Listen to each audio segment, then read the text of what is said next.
along with my colleagues Fatah and Hamza and other team members, run this Azure Filter community for the community. We hold talks related to everything Microsoft products related, whether it's Azure, Power Platform, Dynamics. And this community is really exciting to see how it's grown. And we have diverse set of attendees from the industry, from the startup community, from academia. And we've been hosting like very diverse type of topics. Raise of hands, who's first time attending a session? Yeah. Welcome. I hope to see you in more future sessions. Make sure if you are not already in our LinkedIn or WhatsApp group to just reach out to any of us and we'll help you connect to that platform. So today we have a very interesting topic, all about data governance, and we're going to explore a tool. It's like a open source tool called KNIME. And Tosin, our speaker tonight, she's a big enthusiast. She introduced me to KNIME. We met like what, like 3 years ago? Yeah, at that one event. And then she was like talking all about KNIME and how exciting it is. And Tosin is in fact it's weird hearing my voice. Tosin, she has an MBA and she's also the founder and CEO of TosinLitics, right? Yes. Which is a boutique data consultancy based here in Qatar. She also worked previously in the financial regulatory industry as well. She's very passionate about data. She helps customers find the full value of their data through automation, advanced analytics, and AI. She has background in data science, psychology, regulatory innovation. She's all in about like building practical business-ready solutions to bridge between strategy and technology. So she is going to tell us, I'll leave it to you to tell us all about data governance, data quality, and how you can use tools like KNIME infused with Azure AI Foundry capabilities to help us with that. So do ask, we like to keep our sessions very interactive. Yeah, the purpose is not for you to just listen and then leave. Do ask questions. This is like a safe space. We have people from different levels here. If you don't know a concept, ask it. I'm going to be asking you a lot of questions as well, Tosin, because I also want to learn.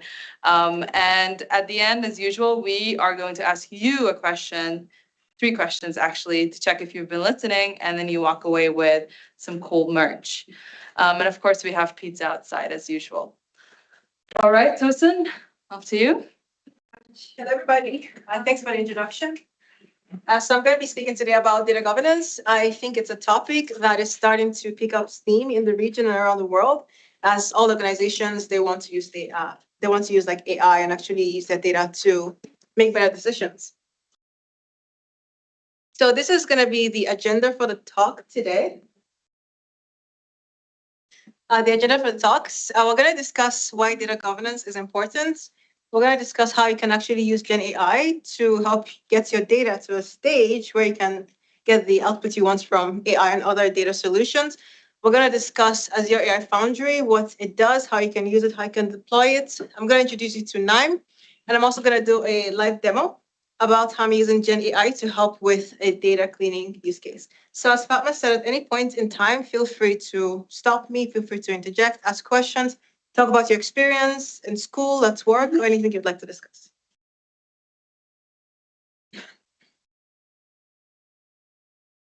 So as I mentioned, there is a fundamental problem with data quality. I think almost all companies in the world feel it. I think it's starting to be felt here in Qatar because ChatGPT, it's made AI mainstream. Because like before, AI was reserved in like colleges, in companies, people had to be experts. But the second ChatGPT launched, everybody knew about AI. Everybody wanted a piece of it. You can use it to automate things. You could use it for so many things. But as companies are rushing to deploy the solutions, they're not given the ROI they promised because there's issues at the data level. So I'm going to discuss these very briefly, but would anybody like to interject about your experience in your company or in your project trying to use data? Do you have any challenges so far? Governance? Sir? For governance? For governance and quality and around these topics. Do you have challenges trying to use data to get a certain output? I have a challenge to restore data. You have to store data? Store data, it's time. I think it take a long time. To store it? Yeah, to store this. I don't think once I think last year I lost one server to restore it and time calculation is same 12 days. Yeah, this was posted in London. Numbers are different here.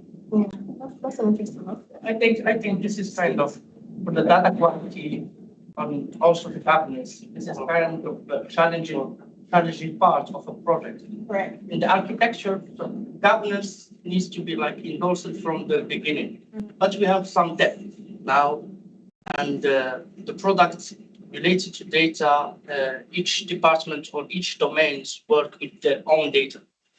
So doing the data management and keeping the machine running is kind of challenging as a project.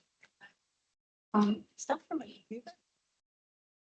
Yes, exactly. Those are some challenges. I like the one you mentioned that every single department has a different one. This is often called there's like a lack of a single source of truth. Yeah. So you might be getting your data from a SQL database. She gets it from a spreadsheet, and then she gets it from a spreadsheet that she sent her. So end of the day, everybody has different data sources. So yes, data governance is something that ideally should be done at the start, but there are challenges to that because it's time consuming. You have to like take inventory of what you have. You have to explain, what you have. These are things that AI could help you, and we're going to get to that later on. So yes, there's issues with data. Data can be scattered in flat files and APIs and databases. You sometimes have data silos. So this department, they have their data set. Nobody else gets to see it. You can have variants in the same department. And you can have like a lack of taxonomy. So there's no definition of what a single data item means. Therefore, everybody has a different definition of what that means. So everybody uses it differently. And when there's a lack of ownership and responsibility, nobody is responsible for the data quality. And you oftentimes end up having gaps in data quality. And also, if you don't have things set in place, if you're trying to get your data to a good place, it can be a time-consuming process. It can be very manual, and is not something anybody wants to do. And ultimately, you have a result in poor data quality, so you can't really do much with it. So data governance, it kind of comes down to trust. It's a very, very broad framework, but a lot of it revolves around trust. You want to be able to trust that your data is accurate. You want to trust that it's accurate. You can rely on it. You want it to be accessible, and you want it to be secure. These are things that data governance helps you with. So I really like this visual on data governance. It's kind of has many, many components to it, but I think a lot of it can be summarized as along the verticals of people. So on the people side, you have the people responsible. Sorry, just give me 1 second. Let me check if this is. Use. Sorry? Is that from my computer? Again? What? I'll ignore it. Yeah. Okay, sorry, guys. Yeah, so on the people side, you have to have clear responsibilities. You have to have a data owner. You have to have stewards, people who are promoting and educating about data quality in organization. You have to have processes. You have to have policies for the data quality, the definitions. You have to have policies for security. So who can access the data? Where can it be accessed? You don't want your data leaking. You have to have processes for how the data is integrated and also to monitor the data for any audit issues. And you also have to handle change management. And then for technologies, you can have technologies like KNIME Azure to help you with the integration and to also help you with the accessibility and the availability of the data.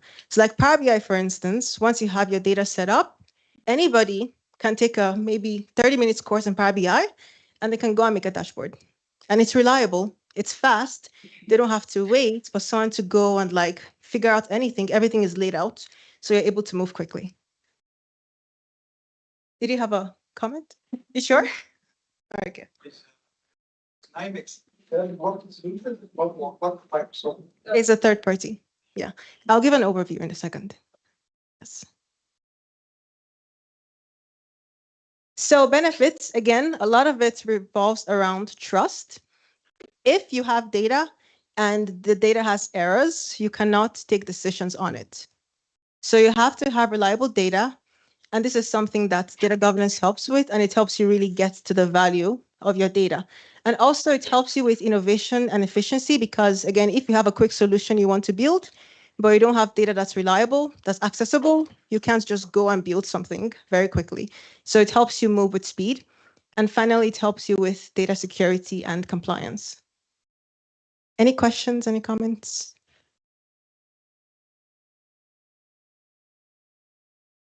Okay, so as I was saying, I think there is a particular danger now with data quality in regards to AI. And there was a comment, somebody I left on one of my posts, and they said, if your data is not good quality and you're using it for AI, you have automated chaos at scale. And the danger with AI is it's very, very good at seeming convincing. So if you're like using very bad quality with your AI solutions, it can tell people things that are wrong, but in a very convincing way. And as humans, we kind of like, oh, it's AI, it's like so smart, we trust it. So we're not really suspicious. So I think it's extra dangerous to have poor quality data if you're deploying AI. So for AI solutions, it's even more important to really build very clean, very standard, and very good quality sources of data. Has anybody deployed AI solutions? Gen AI mostly? Yes. Yeah, we developed we built a tool from Microsoft Azure Foundry AI. So, but not me. I'm an accountant, so my AI engineer do that. Very good. And also on Fabrics, there is an AI agent also, and we connected all of that to the Microsoft Dynamics in order to train the AI from the client data. This is actually what we. And was that like, were you satisfied with the outputs? Like, how did it go? Yeah, actually, we're still giving testing the results. So, and every time we improving, we work and improve the result because it reads from the financial data. So we need to make sure the output of the AI. So it is the same functionality of ChatGPT ask, and so we need to make sure that the result of the AI exactly the same as the result of the ARP system. Yeah, I think that's very important to especially test it because I've seen cases where things are not tested and then disasters happen. So yeah, that's really good. Yeah, very good. Cool. Awesome. So I'm gonna assume you guys probably have good quality data to enable this. And of course you are testing and improving it further. Yeah, the team actually doing a good job in that. Good. Very good. Awesome. Cool. Any other questions, comments? Yes. Just answering your question about like implementing some. So we did a migration for the visualization dashboard. So migration from one solution, Tableau, to a Fabric capacity. And we added this layer of bringing some, let's say, a metadata automation, not automation, but like a translator to get the whole metadata from Tableau and constructing the semantic models for Power BI. We did it with the Azure Foundry, but just with the capacity. I think the model was GPT 4.5. It was great, but as you said, the idea of getting like ambitious about the AI is going to be smart on how they will do in the things. So we did have some challenges on configuring the temperature of the models. So yeah, it wasn't that easy. So we did have too much waste on the quality outputs. I think it takes a lot of trial and error because actually one of the solutions I built in my last job, it was a compliance gaps analysis solution. I think I had over 50 different prompts that I recorded. I probably had over 100 iterations. Like it takes a lot to get to that place. So it's always very, very good to test things. Anybody else? From this side of the room, maybe? No? Okay. Okay, so I'm going to go into some ways which you can actually use Gen AI to help you with data governance. So again, data governance is very important, is the foundation, is going to enable you to have the best solutions. But the AI itself can actually help you build your governance policies and help you like overcome a lot of the obstacles. So I'm going to discuss some use cases on how you can do that. And then I'm going to actually show a data cleaning use case. So I actually used this recently, and I thought it was very, very cool. So one of the things that you might do as part of data governance is to take stock, take inventory of the data you have. So your data sources, your tables or objects, what kind of data is there, what you can use that for. And in this use case, it was Salesforce data. There were 800 and I think 50 something different objects. Now imagine, and by the way, some of these objects, they had like 300 columns. Now imagine sitting there and trying to understand, and like take stock of all of this manually, trying to make note of what you can do with it. It's going to take a lot of time. And I think obstacles like this is what makes it hard for organizations, especially smaller ones, to try to make a data policy framework because it takes so much time. But what I actually did was I pulled all the information for each object with KNIME. So I had, the column names, and then I passed that information to an LLM.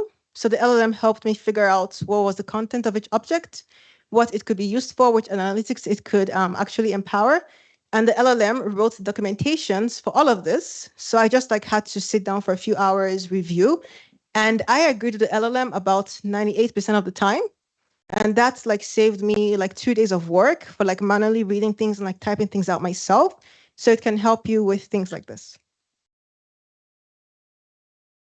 Another use case is the policy, because again, yes. The example you just gave, using LLM to define the purpose of each columns. You mentioned something. Not really the columns, more like the entire object, like the entire table. Okay. Yeah. Like 800 objects. Yes. Entirety of the columns. So you mentioned that 98% was correct. Can you highlight what the 2% kind of stuff which was causing issues? Because I'm interested in this part. Yeah. Honestly, the 2%, it wasn't an issue that it was wrong. So I asked it two things. I asked it, one, to tell me what the object was about, then also tell me if it had any analytical value to the company. So in the areas where it was wrong, I thought either the object did not have analytical value, because so it's Salesforce objects. So a lot of the tables are like system dumps. They're not really of analytical value. So in a few cases, it kind of flipped them. Those were the disagreement. But in terms of the content, it was mostly right, but it was just on that point that it wasn't fully correct. Yeah. Most of the times during EDW projects, what we do is we shorten the column names. Maybe remove vowels from, let's say, date becomes DT, things like that. So in your experience, LLM was able to understand that DT means date, things like that. It worked for you, or you had to? For me, the column names are pretty clear, so I didn't have those short ones. No. Yeah. Have you tried it for something like this? I'm planning to. Yeah. I think honestly, in that case, you could just substitute, things like that. So instead of did you have date to help the LLM along? Actually, I'm trying to do right now. I'm actually working on something. I want to make a generic layer. So the idea is if I can send those column details to an LLM and I can get a full-on description, so the future queries are more appropriate. That's the net goal. And in some data sets, because the users are big, they can come from any backend. Some data sets are fine. They have very strong naming convention, full and alphabet, everything is good. In some scenarios, it's shrunk down. All right. And I'm worried about those two scenarios. So I haven't tried it yet, this part. I was just hoping that if you've done it, how was your experience? I mean, let me know how it goes. That sounds interesting. Maybe we can talk more about this. Is your data, where's your data live? So it's a SaaS-based product. And, yeah, it's a longer discussion. I'm gonna miss out on this discussion. Huh? Never mind. Yeah. Okay, cool. So another use case, again, another place that is daunting and quite frankly, it is boring, if I can say so, is to actually make the policies. So defining who are the stewards, defining the roles, responsibilities, making training sheets and communication, summaries, things like that. It can be a lot and it can be boring, but this is something that an LLM could help you. I'm never going to advocate that you just delegate this to a model, but it can help you make a skeleton. It can help you start drafting things. And then as you build, You can expand, you can change things.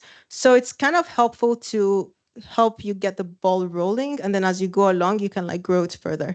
And again, this LLMs, I think GPT-5, it's claimed, I don't know if it's true, but it's claimed to have PhD level intelligence, right? GPT-5, Grok. So they have a lot of knowledge and things like this. So you can actually leverage that and then fill in the gaps for your organization. Quality, so you can also use it to help you figure out data quality rules. So you can audit your data. Instead of just like taking some generic standards, you can actually give your data if you're comfortable with it. I know there's some companies that don't like to share for various reasons. But I mean, in those cases, you can use local LLMs. But yes, you can actually have it audit your data and recommend, solutions you can deploy in your data, rules that are specific to your data. Actually, my favorite, data cleaning at scale. I don't like boring manual work. And like a lot of time, if you're having a data set where the controls were not there initially, maybe you have an Excel sheet and you're collecting this from like different organizations. People might have variants for everything. And if you don't have like a drop-down control, somebody might have to sit there and like figure out what the value should be. And that can be very time consuming. And this is something I use LLMs for a lot. And I find that it's extremely helpful. And instead of me spending maybe like 6 hours, the LLM does it in like 10 minutes and I can just apply it. So we're going to see something a bit similar in a second on this in action. And finally, it can also help you with figuring out your data maturity. You can get a consultant to give you a roadmap, to give you a framework.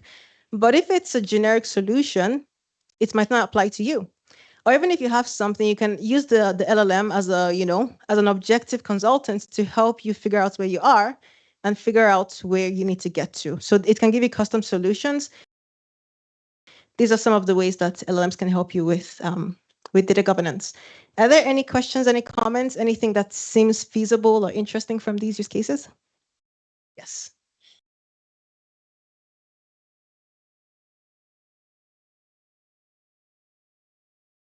Challenge comes when you cannot share your data with an LLM.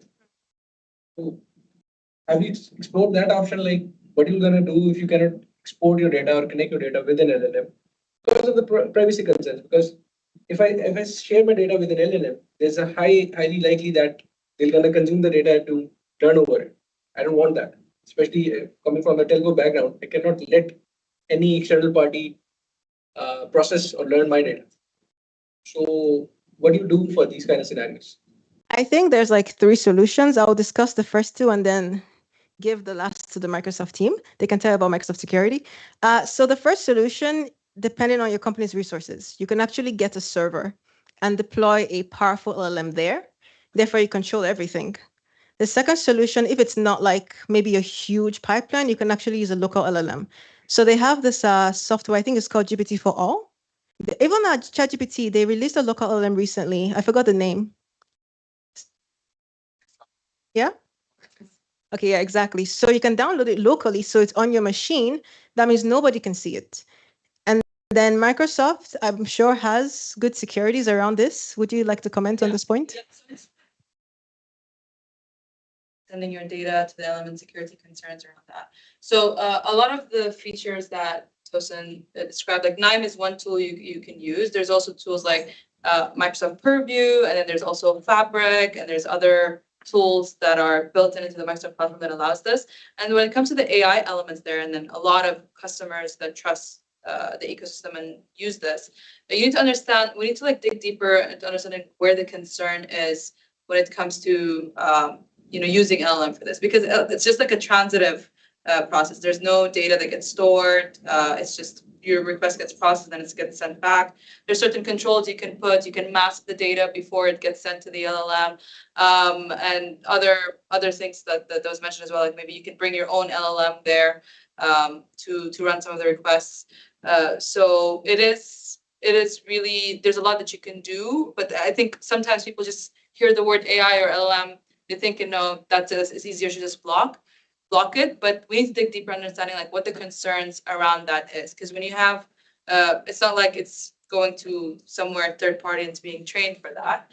There's a lot of like guidelines and restrictions in place, and like for specifically for enterprises. You mentioned telco, right? So we have a lot of customers in even more regulated industries like finance, healthcare, and that use these services. So once you understand the security, framework around that, then you'll know like how you can use these services. And of course, there's other ways that if that still doesn't fit your criteria, you have other options there. Yeah. And also keep in mind, like not every use case with LLM is sensitive data. So like there's a lot of things you can do that doesn't involve sensitive data. Yeah, I think that's and one thing like you mentioned about data governance, and that's a very important thing you mentioned there about the culture element into it. A lot of people are like, oh, we want data governance, and then they think a tool is what's gonna help them, but that's not the case at all. Based on our experience working with a lot of entities, you need to build that culture in the company, the concept of a data steward, and how do you properly assess data. The tool is there to assist you, but if you don't have the culture, you're going to still end up with a swamp. So that part is very important. Actually classifying the data. So there's certain data, like you mentioned, that you can actually use for these services, some that are completely out of question. So there's this whole exercise that needs to be done it's more of a culture and change management thing rather than just a tool question. Yeah. Okay. Awesome. Thank you. Any more questions, comments? This side, maybe? Would you like to discuss actually, we'll get to this later. The challenge you had with clean data, we can discuss this. Okay, so Azure AI Foundry and KNIME. Can I get a show of hands? How many people have used Azure AI Foundry? 2, 3, 4, of course. Oh, no, of course, also me 5. Okay, cool. And also KNIME. Who is familiar here with KNIME? So basically my team only. Okay, fantastic. And me, okay, great. Okay, so Azure AI Foundry is literally one of my top 5 things in life right now. So it's like my parents, my friends, my cat's food, and this, because you can literally access pretty much all the models. You can access the generative models for speech. You can do text to speech. You can do video. You can do photos. Of course, you can use our favorite LLMs. And it's like a one-stop shop. You can do benchmarking, you can deploy them from here, you can do a playground, you can test them. So you can do a lot of really cool things. You can literally spend hours here and it's all in one place. You can also evaluate things, you can use safety, you can use lots of safety functionalities. So you can pretty much do everything in one place. We're gonna actually go in and check it out and we're going to see how you can deploy this. And then KNIME is a low-code, no-code solution. I call it a data science powerhouse because you can use it for pretty much all the important things in the data science pipeline. So you can use it for importing, exporting data. You can use it for machine learning, like pretty much all the models you can think of. You can do them there. You can use it for data visualizations, data apps, data transformations. And basically the way it works, so you have these little boxes, they're called nodes. So each box is an item you can configure. So each node has a job. So for instance, the first node, its job is to read something in. And then once you configure a node, it's configured. That means you don't have to come in and do it every time. So like, let's say, looking for a good one here. Let's say my data changes and I still want to do some string manipulation. I don't need to come back in to change anything. It just stays the way it is. And I could just run everything. So it documents itself, it's automated, it's repeatable. So this here actually is my workflow that I made to help me figure out the content of each of those objects, which I discussed before in my use case. So I was sending the object to the Salesforce API. I was pulling the metadata, so the column names and everything, and I was passing that to an LLM for it to tell me the content of each object and what it can be used for. And you can see here, I'm using the Azure Authenticator to call the Azure AI Foundry models. So I'm using that here. So now we're going to actually see how this can be used in action. Oh, sorry. Yes, in a specific use case.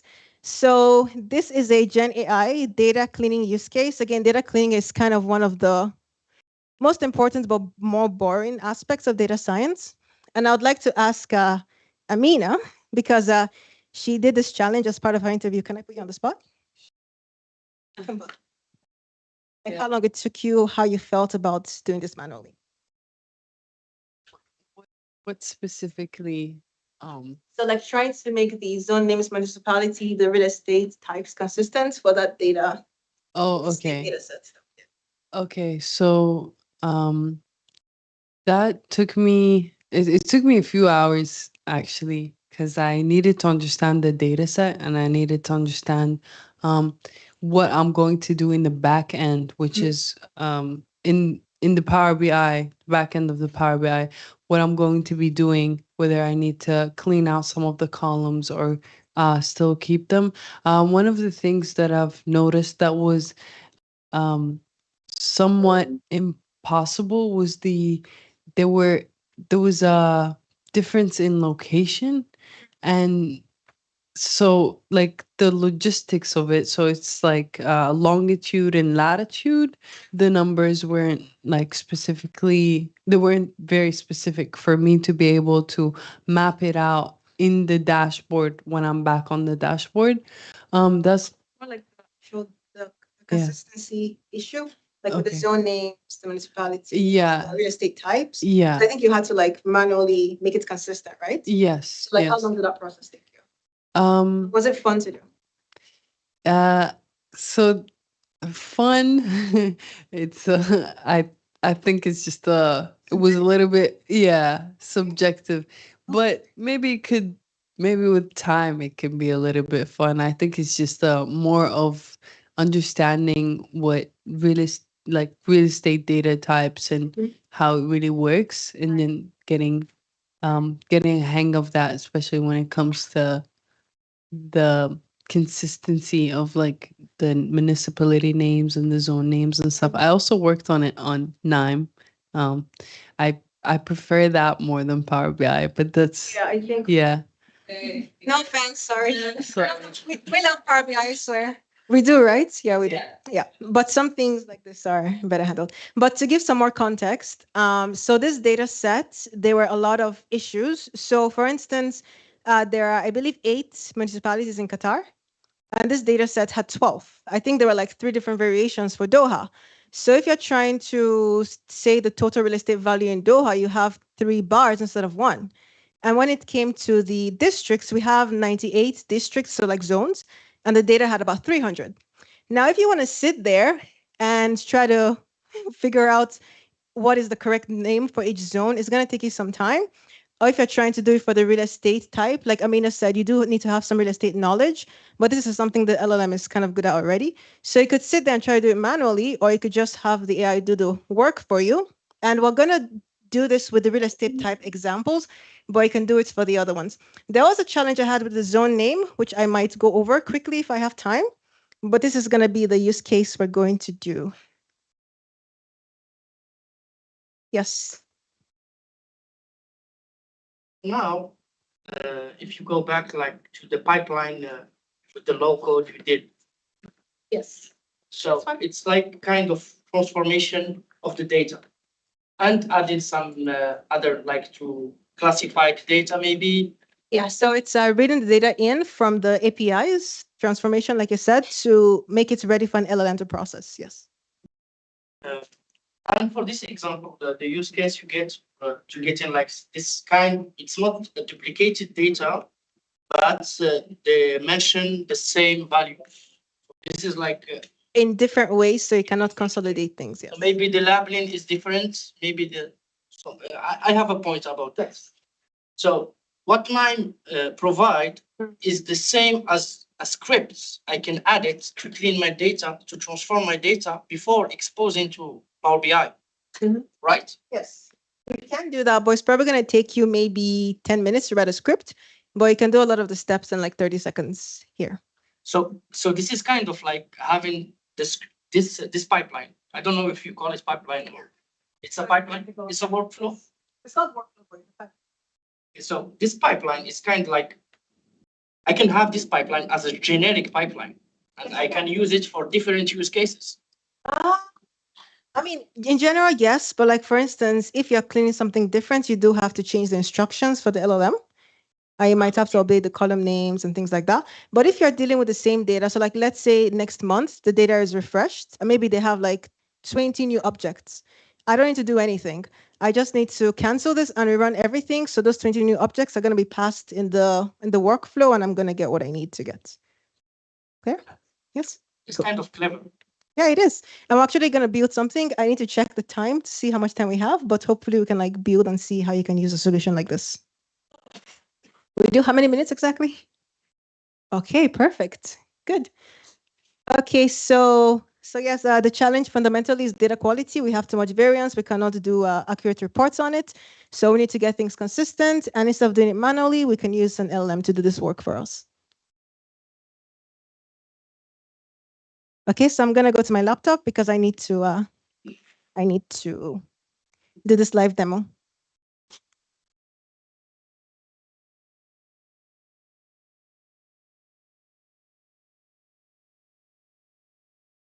Does anybody have experience deploying resources in Azure? Okay. One? Do you work in IT? Do you work in IT? Yes? Good, good. Yeah, cool. I think a lot of people might not actually have access. I think it's a thing IT usually does. But I just want to mention something very quickly in case somebody's not aware. But I think sometimes there's like a misconception with Azure. People think it's so expensive. Like you see all these horror stories that it just consumes like millions of dollars. But I'd like to point out that, you know, a lot of resources in Azure are pay as you go.